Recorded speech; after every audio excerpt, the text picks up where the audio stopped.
మీ business ను 100 రెట్లు పెంచుకోవాలనుకుంటున్నారా? అయితే వి మీడియా ఏజెన్సీ మీకు సరైన పరిష్కారం. మేము అందిస్తున్న ప్రత్యేక సేవలు.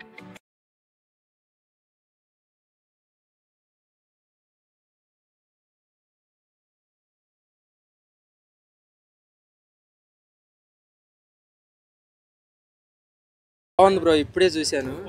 హైలైట్ అసలు. అంటే ఈ ఏజ్లో కూడా ఆ గ్రేస్ ఏంటి, అసలు ఆ స్టైల్ ఏంది. కాకపోతే అది ఒక్కటి కొంచెం ఆ లొకేషన్ చూసుకోవాల్సింది. లొకేషన్స్ ఒక్కటి బాగాలేవు, మిగతాదంతా ఓకే. కాంబినేషన్ ఎలా ఉంది, మ్యూజిక్ ఎలా ఉంది?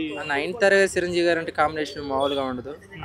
వాళ్ళిద్దరి కాంబినేషన్ కోసం చాలా మంది ఎదురు చూస్తున్నారు. గాడ్ ఫాదర్లో చెల్లెలుగా చేసింది, కానీ ఈ సినిమాలో చెల్లెలకి లవర్గా చేసింది కాబట్టి ఈ సినిమాలో ఇంకా హైలైట్ వస్తుంది.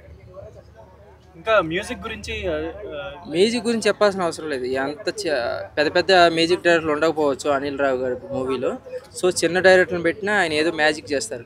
కొత్త కొత్త వాళ్ళని, అంటే సింగర్స్ని ఇంతకుముందు పాతకాలంలో చేసిన వాళ్ళు మళ్ళీ రీమోడలింగ్ చేసి మళ్ళీ వాళ్ళని తీసుకొచ్చి పెట్టి వాళ్ళ సేపు ఆడిస్తారు.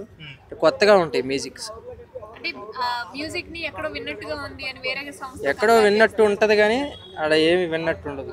సాంగ్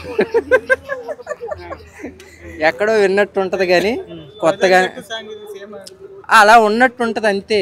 కానీ ఇది సపరేట్ సాంగ్లా ఉంటాయి. ఇంకా ఎక్కడి నుంచి వస్తాయి బ్రో కొత్త కొత్త సాంగ్స్? ఒకేలాగే ఉన్నట్టే ఉంటాయి కానీ కొత్తగా ఉంటాయి. అంటే సింగర్స్ అనేది మామూలు విషయం కాదు, ఏదైనా చేయొచ్చు. కానీ సింగర్స్ విషయంలో మాత్రం కష్టం. అంటే ఎన్ని సాంగ్స్ పాడుంటారు, ఎన్ని రకాలుగా. ఏదో మనం ఎంజాయ్ చేయడం కోసమే కానీ అదేమైనా హైలైట్ అవ్వడానికి, ప్రపంచాన్ని ఉద్ధరించడానికి కాదు సాంగ్స్ పాడేది. ఆ 5 నిమిషాలు ఎంజాయ్ కోసం ఎలాగైనా పాడిని, ఎలాగైనా చేయని. Overall song highlight. ఇంకా అంటే ఫుల్ సాంగ్ సినిమా రిలీజ్ అయిన తర్వాత వదులుతారు కదా, అప్పుడు ఆయన డ్యాన్స్ చూసి అప్పుడు అందరూ నోరు తెలుసుకొని వస్తారు. ఆయన పేరు పలకాలంటే అనిల్ గారు అనండి సరిపోయింది. అవును,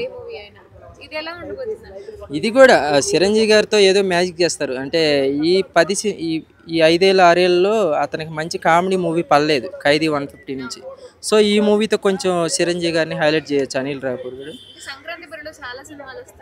ఎన్ని సినిమాలు వచ్చినా ఆయన సినిమా కోసం ఫ్యామిలీ అంతా ఎదురు చూస్తూ ఉంటారు.